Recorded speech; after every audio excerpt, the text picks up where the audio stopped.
A palavra de Deus, lá no livro de Jó, ela relata a história de um homem que era bem-sucedido, um homem, pai de família exemplar, ao qual tinha suas propriedades, tinha seus animais, tinha uma quantidade significativa de funcionários, de servos a seu dispor. Mas um dia Jó, ele passou um momento muito difícil sobre a sua vida. Dificuldade essa que os seus filhos estavam num banquete e os mesmos perderam as suas vidas. E Jó, por sua vez, perdeu todos os seus bens, os seus animais, as suas criações e parte dos seus servos.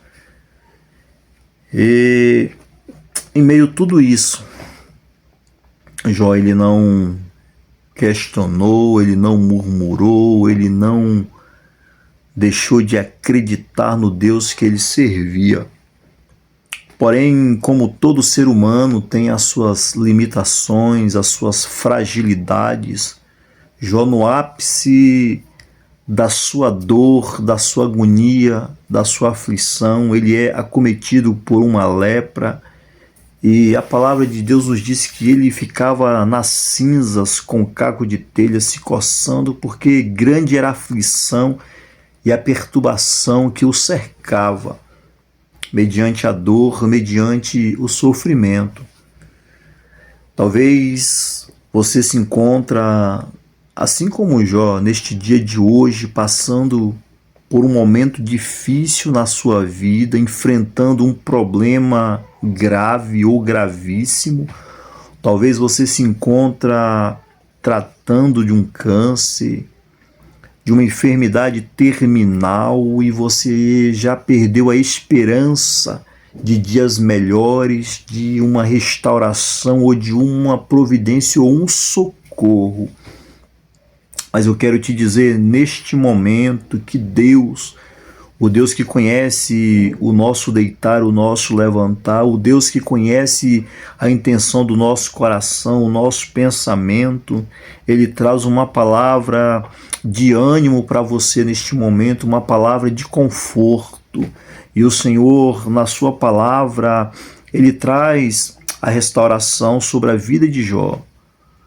Porque Jó, ele não negou o nome do Senhor no momento da sua dor, no momento da sua agonia, no momento da sua aflição.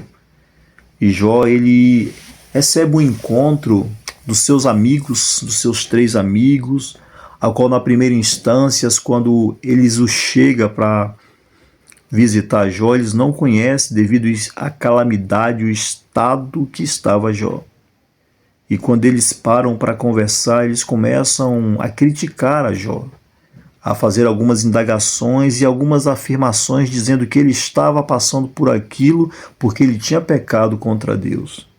E bem verdade é que a palavra nos diz que Jó, ele era um homem íntegro, justo, temente e fiel a Deus. E além de tudo isso, ele se desviava do mal. Mas ele foi julgado, ele foi condenado por seus amigos, a qual era necessário dar uma palavra de ânimo e de conforto, mas ao invés disso ele recebeu acusações. É assim também nas nossas vidas. Talvez você está passando por isso, está vivendo isso. Talvez você está esperando receber uma palavra de ânimo, de conforto.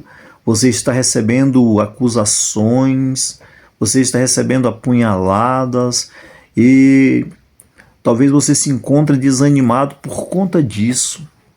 Mas veja bem, Jó, ele em meio a tudo isso, ele não deixou de seguir em frente. Verdade é que ele amaldiçoou o dia que ele nasceu, no momento de desabafo, no momento de dor, mas ele não pecou contra Deus. Agora, algo que me chama bastante atenção, e eu quero concluir aqui, é que no versículo 38, Jó lhe diz: depois disto, o Senhor respondeu a Jó em um redemoinho, dizendo: quem és que escurece o conselho com palavras, sem conhecimento. Agora cinge os teus lombos como homem, e perguntar-te-ei, e tu me ensinarás. Onde estavas tu quando eu fundava a terra? Faze-me saber se tens inteligência. Agora Jó, ele tem um diálogo direto com Deus. Essas palavras mencionadas é Deus direcionando essas palavras para Jó. Onde estava tu quando eu fiz o firmamento, ou quando eu construí o universo? Ou seja, eu estou no controle de tudo, diz o Senhor. E Jó, ele chega a confessar que antes ele conhecia o Senhor só de ouvir falar, mas agora não só a sua boca falava, mas os seus olhos viram o Senhor. E nos diz a palavra de Deus que Jó, quando ele ora pelos seus amigos, podemos dizer amigos, mesmo condenando Jó, confrontando Jó, é denominado como amigos, é denotado como amigos. Depois que Jó assim ora por eles, abençoa a vida deles, o Senhor muda o cativeiro de Jó. Jó, ele é restaurado, a sua vida, a sua integridade, a sua saúde, as suas finanças, a sua família, a sua posição social, o seu status é restabelecido. Por quê? Porque quando o Senhor ele quer provar alguém, ele prova. Mas quando você é aprovado, meu irmão, minha irmã, aí é outra história, aí é outra conversa. Quando você passa pela prova, passa pela dificuldade e é aprovado por Deus, as coisas mudam. E a palavra de Deus diz que Deus mudou o cativeiro de Jó.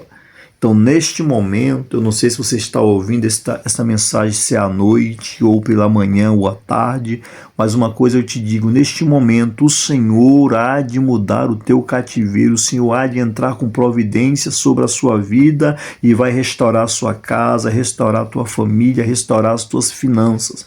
Mas para isso é preciso crer e acreditar na providência de Deus. Seus filhos estão afastados dos caminhos do Senhor, creia no Senhor que Ele vai voltar, eles vão voltar. Os teus filhos estão te dando trabalho, você já não sabe mais o que fazer, creia no Senhor que a providência virá. A porta de emprego está fechada, o Senhor tem poder para abrir. As enfermidades estão assolando, o Senhor tem poder para curar e para restaurar. Mas é preciso crer, é preciso acreditar, é preciso voltar para a casa do Senhor. E assim o Senhor te alcançará. Então fique com esta palavra, creia que o Deus de Israel, de Isaac e Jacó tem poder para entrar sobre a sua vida e mudar a sua história, mudar o seu cenário, mudar o seu cativeiro e fazer coisas grandes e novas sobre a sua vida e soprar o seu nome sobre esta nação, não como perdedor, mas como um vitorioso debaixo da potente e poderosa mão do Senhor. Deus assim te abençoe e te guarde, em nome de Jesus.